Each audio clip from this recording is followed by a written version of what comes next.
Constituição Federal. Do Superior Tribunal de Justiça. Art. 104. O Superior Tribunal de Justiça compõe-se de, no mínimo, 33 ministros. Parágrafo único.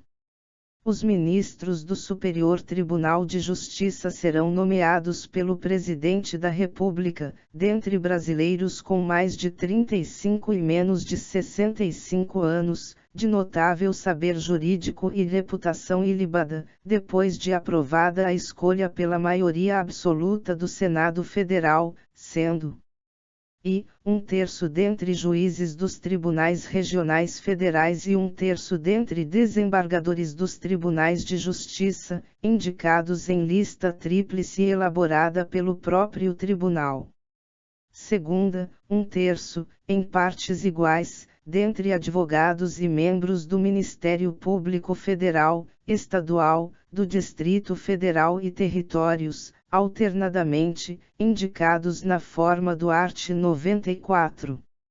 Art. 105.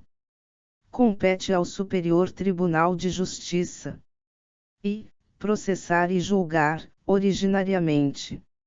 A. Nos crimes comuns, os governadores dos estados e do Distrito Federal, e, nestes e nos de responsabilidade, os desembargadores dos tribunais de justiça dos estados e do Distrito Federal, os membros dos tribunais de contas dos estados e do Distrito Federal, os dos tribunais regionais federais, dos tribunais regionais eleitorais e do trabalho, os membros dos conselhos ou tribunais de contas dos municípios e os do Ministério Público da União que oficiem perante tribunais.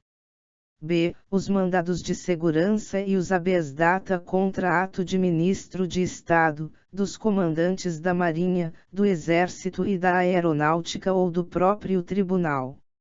C. Os habeas corpus, quando o coator ou paciente for qualquer das pessoas mencionadas na alínea A, ou quando o coator for tribunal sujeito à sua jurisdição, ministro de Estado ou comandante da Marinha, do Exército ou da Aeronáutica, ressalvada a competência da Justiça Eleitoral.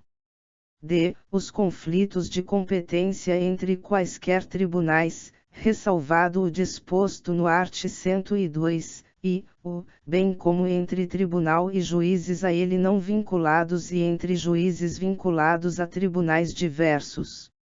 E, as revisões criminais e as ações rescisórias de seus julgados.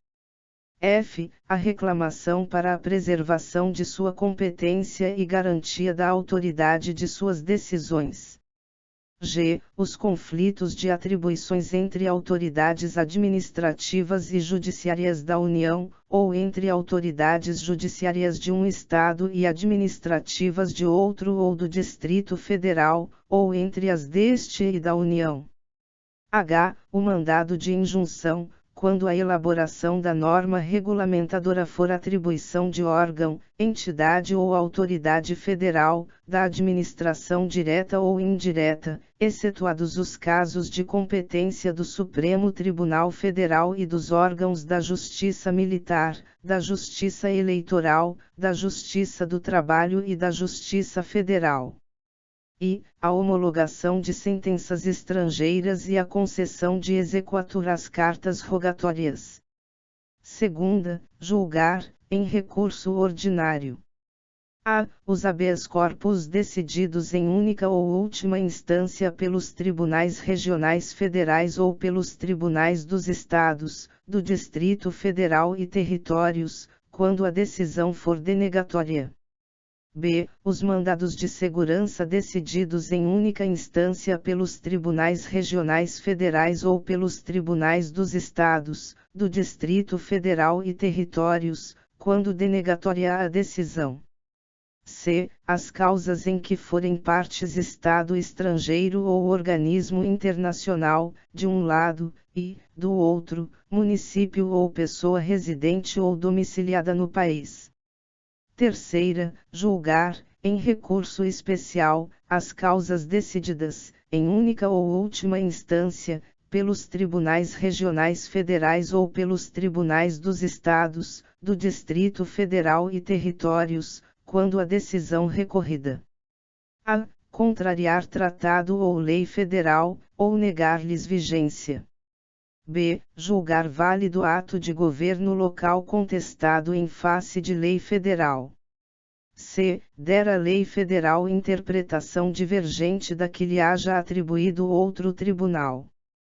Parágrafo único. Funcionarão junto ao Superior Tribunal de Justiça e a Escola Nacional de Formação e Aperfeiçoamento de Magistrados, cabendo-lhe, dentre outras funções, regulamentar os cursos oficiais para o ingresso e promoção na carreira.